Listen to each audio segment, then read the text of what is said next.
You ever walk away from a conversation feeling like you did all the talking and all the listening? Like you explained something 3 different ways. You brought the logic, the examples, the patience, the tone control, and the other person still walked away with a version of the message you don't even recognize. It leaves you thinking, maybe I didn't say it right.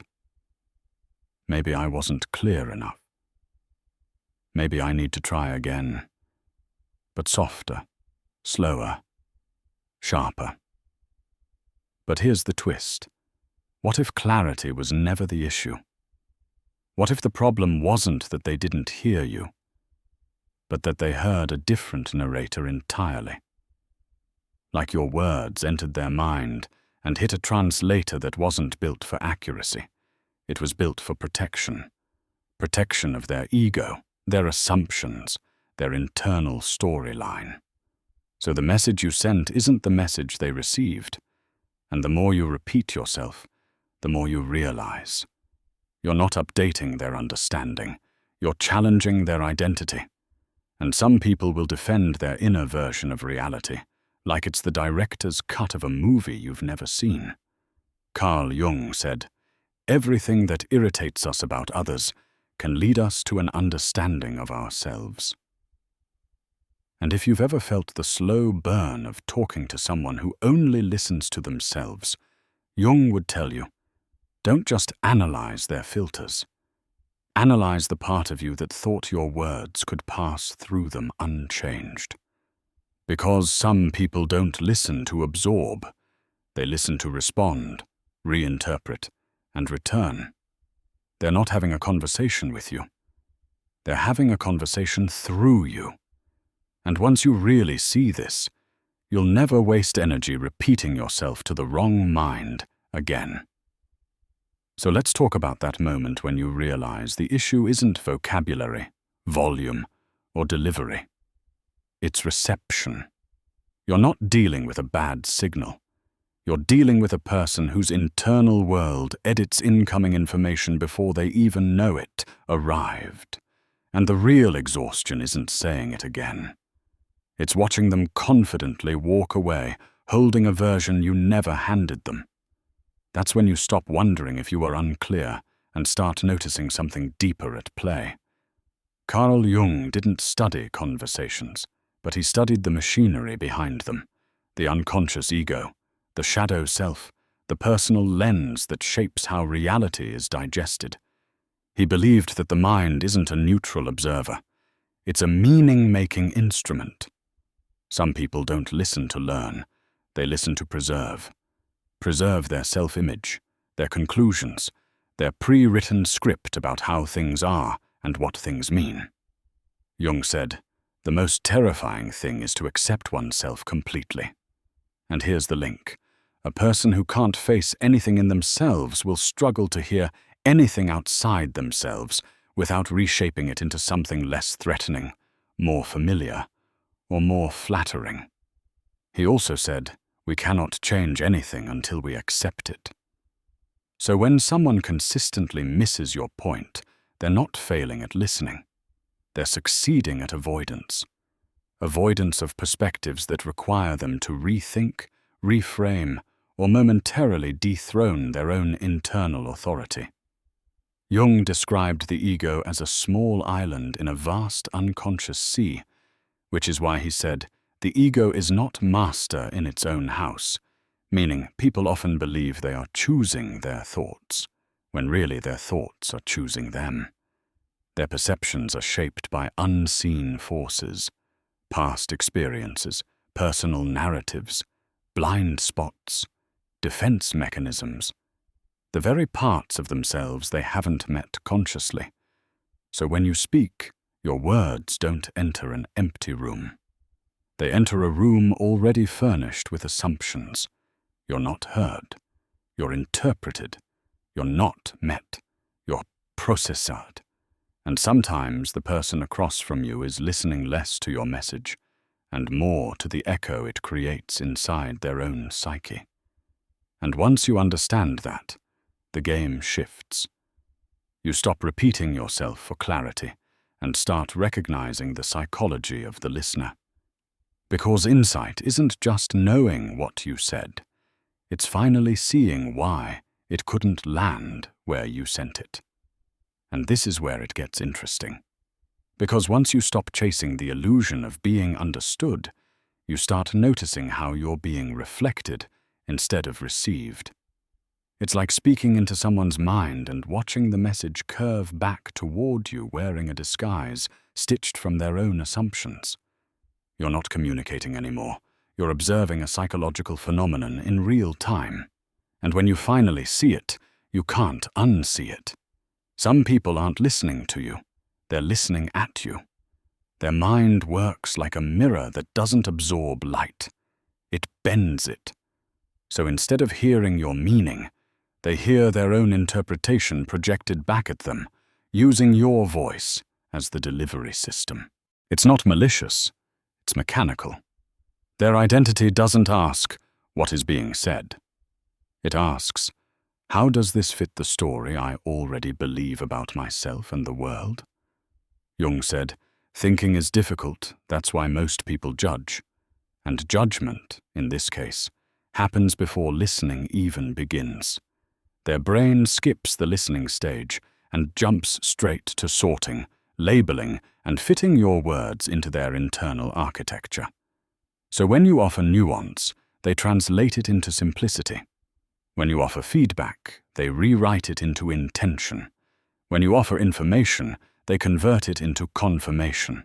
This is the person who hears a remix, not the original track. You give them facts, they hear implications. You give them intention, they hear tone. You give them clarity, they hear accusation or validation, depending on what protects their ego best in that moment. They're not engaging in dialogue. They're conducting internal pattern recognition and self-defense disguised as listening. Jung warned us about this dynamic long before social psychology made it mainstream. He said, what you resist not only persists, but will grow in size. So the harder you repeat yourself, the more their ego resists the unfiltered version of your message. Not because you're unclear, but because clarity demands change. And change demands the ego step aside for a moment. And mirrors don't step aside more. They reflect. So you repeat yourself thinking you're fixing the message, when really you're threatening the listener's internal storyline. You're asking their psyche to trade its familiar shape for a new one. But their mind doesn't negotiate. It refracts. And the result is this. They walk away certain, and you walk away drained. Not because the conversation was complicated, but because it was one-directional. You spoke forward. They processed inward. And here's the key Jung insight. You can't convince a mirror to become a window, but you can stop talking to it like it ever will. And once you grasp that some people listen through a mirror instead of a mind, real life starts handing you proof everywhere. Not dramatic moments, everyday ones. The kind we misread as miscommunication, when really they're revelations. Because self-listeners don't announce themselves, they expose themselves in the patterns. Like the person who asks you a question, but interrupts halfway through your answer with their conclusion already loaded. You think you're still responding, but they already stopped receiving. They don't want the explanation. They want the satisfaction of being right first. Or the person who hears your requests as a referendum on their personality. You say something practical like, I just need more consistency on this, and they hear a commentary on their character. So you adjust your wording, your tone, your timing, but the distortion remains identical. Because the issue wasn't phrasing, it was fragility. Their ego treats feedback like a threat, so their mind converts it into something they can defend against instead of learn from. Then there's the person who turns every conversation into a self-comparison chart you never agreed to fill out. You share a challenge, and they convert it into a competition. You share progress, they convert it into contrast. You share perspective, they convert it into opposition. The topic doesn't matter. The function does. Self-referencing, self-positioning, self-preserving. Jung said, "The pendulum of the mind alternates between sense and nonsense, not between right and wrong." And these conversations feel exactly like that pendulum swing, not truth-seeking, just internal balancing. Their listening isn't designed for accuracy. It's designed for equilibrium, not understanding, stability. And here's the most revealing scenario: the confident mishearer. The person who repeats back your own words to you, but with a meaning that benefits their worldview more than your intention. They'll even quote you inaccurately with full conviction. You think, how did they get that from what I said? They didn't get it from your sentence. They got it from their story requirements. These are the conversations where you realize something important. You're not failing to be understood. You're succeeding at being interpreted through someone else's unresolved inner narrative. And that's when the power shifts. You stop trying to upgrade the message and start noticing the listener's operating system. Because repeating yourself to someone who only hears themselves isn't communication. It's self-erasure by request. And you don't owe anyone that kind of labor. And right here is where most people emotionally crash into the truth, but mislabel it as disappointment, because the real story isn't about the listener anymore. It's about the you who kept speaking like understanding was just one more repetition away. When someone only hears themselves, your instinct is to explain louder, softer, slower, cleaner, differently. But what you're really doing is shrinking your message to fit the size of their inner world. You're editing yourself to be more digestible for someone who isn't actually digesting, just defending. And here's the uncomfortable elegance of it. They didn't misunderstand you because you failed to communicate. They misunderstood you because the real version of your words required something from them they were not prepared to give: reconsideration. Jung said, "Until you make the unconscious conscious, it will direct your life, and you will call it fate." Let's translate that into the everyday moment. Until someone faces the parts of themselves they've never questioned, they won't hear anything from you without funneling it through those same unexamined parts. So the distortion wasn't about the content. It was about cost. Clarity asks for change. Change asks for ego flexibility. Ego flexibility asks for self-awareness. And self-awareness is the bill some people will never open, let alone pay. But then Jung adds the psychological plot twist aimed directly at you. Everything that irritates us about others can lead us to an understanding of ourselves. So the real irritation wasn't that they didn't hear you. It was that you kept handing yourself over to be unheard. Ask yourself, were you repeating your point or repeating your hope?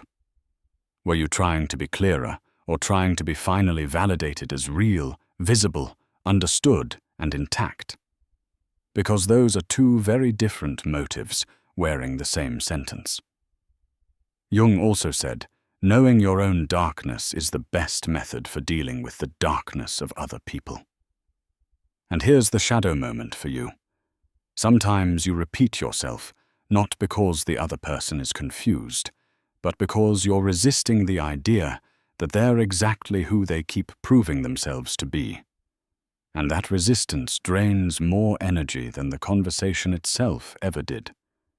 So the real reflection moment is this. You don't suffer because they only hear themselves. You suffer when you keep speaking like they might stop. Because the tragedy isn't being unheard once. It's auditioning for it repeatedly, expecting a different ending from the same audience. And once you realize that, you stop fixing the mirror and start reclaiming the voice. And once you see the mechanics, you're ready for the real question. What do you do with this insight without becoming bitter, small, or repetitive yourself?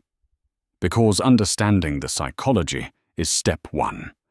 Learning how to use it without losing yourself is step 2. And this is where the power actually changes hands. Jung said, "The privilege of a lifetime is to become who you truly are." And you can't do that if you keep handing out revised versions of your truth to someone who only recognizes their own echo. So the shift looks like this. You stop treating your words like a misdelivered package and start treating them like data. Not, why didn't they understand? But what does their reaction tell me about the limits of this interaction? Because some people don't need more explanation.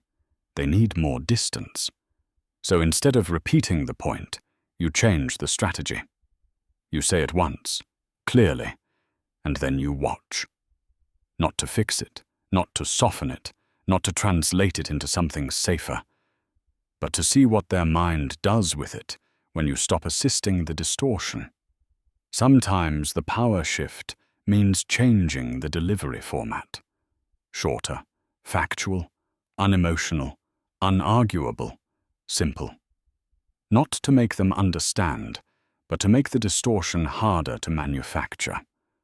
Sometimes it means changing the distance, less access, fewer explanations, shorter conversations, fewer chances for reframing your reality into theirs. And sometimes the most powerful move is changing the audience entirely.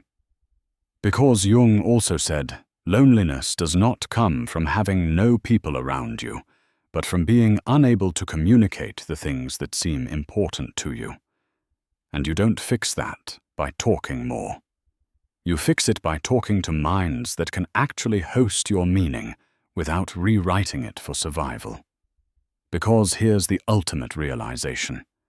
The moment you stop repeating yourself to someone who only hears their version, you stop repeating yourself to the part of you that hoped they wouldn't. Power isn't making someone else see your point. Power is realizing you don't collapse when they don't. So the new rule becomes, say it clean. Say it once. Say it without chasing a reaction.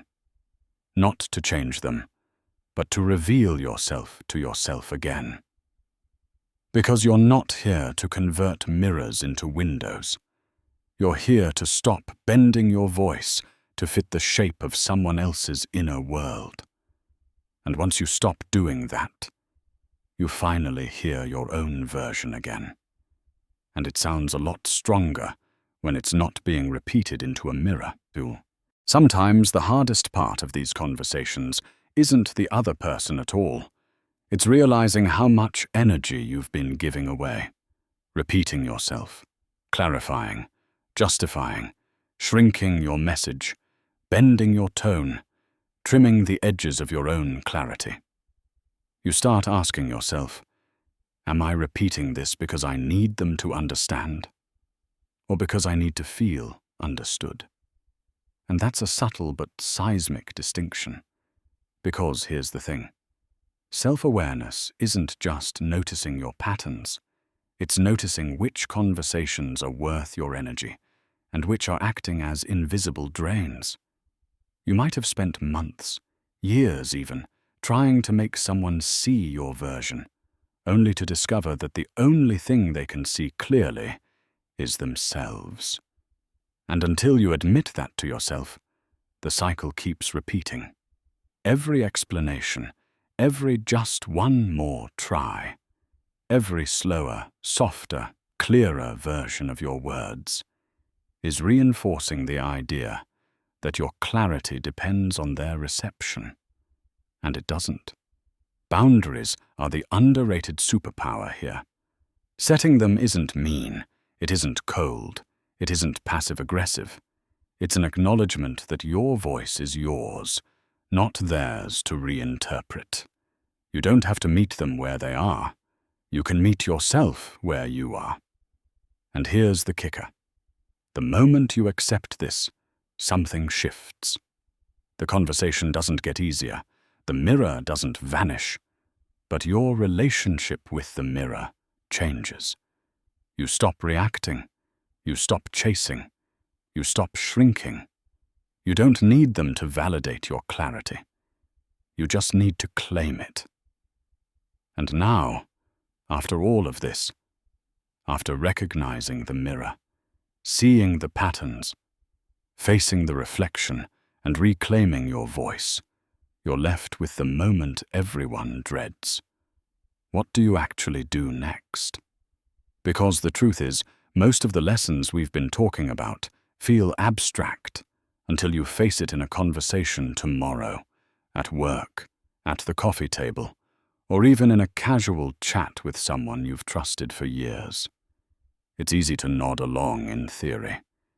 It's another thing entirely to live it, to let go of the need for recognition, to stop repeating yourself, to accept that some minds simply cannot or will not meet you where you are.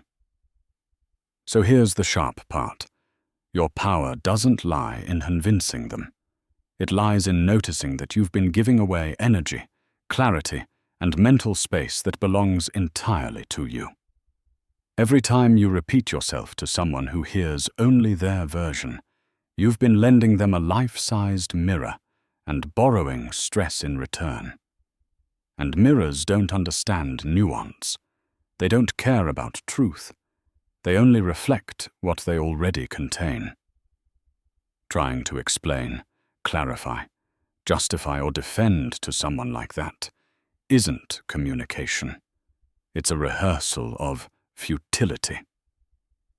Jung said, "Until you make the unconscious conscious, it will direct your life and you will call it fate." So stop treating the listener's distortion as fate. Their inability to hear you isn't destiny, it's insight. Insight into how differently people perceive, interpret, and protect their reality. And insight into yourself, about how much of your voice you've been willing to shrink, bend, and repeat in order to fit someone else's mental architecture. So what do? You speak your truth once. You observe. You stop bending to their mirror. You stop editing for their comfort. You realize that the energy you've been spending trying to be understood by the wrong mind can instead be spent being fully expressed in the right space. And here's the kicker.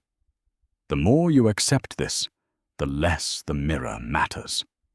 Because your voice finally finds the air, the room, the audience, and most importantly, the self that can hold it. Next time someone hears only their version, don't ask, "Did you get it?" Ask yourself, "Why did I expect them to?" And then, instead of repeating yourself, step back, reclaim your words, and observe the shift in power. Because communication isn't validation, and it's certainly not repetition. It's presence. It's clarity. It's choosing to be heard by someone who actually can hear you. And when you finally do that, the difference isn't subtle. It's liberating. You stop repeating yourself, and you start being understood, at least by the part of the world that can hold the truth you're offering. And that changes everything. If this hit home, don't just nod and scroll. Notice where you've been repeating yourself, reclaim your voice, and pay attention to who actually deserves to hear it. And if you want more insights on understanding people, the mirrors, the filters, and how to navigate them, hit subscribe and stick around. Your clarity matters. Your energy matters. And it's time you started giving both to the right place.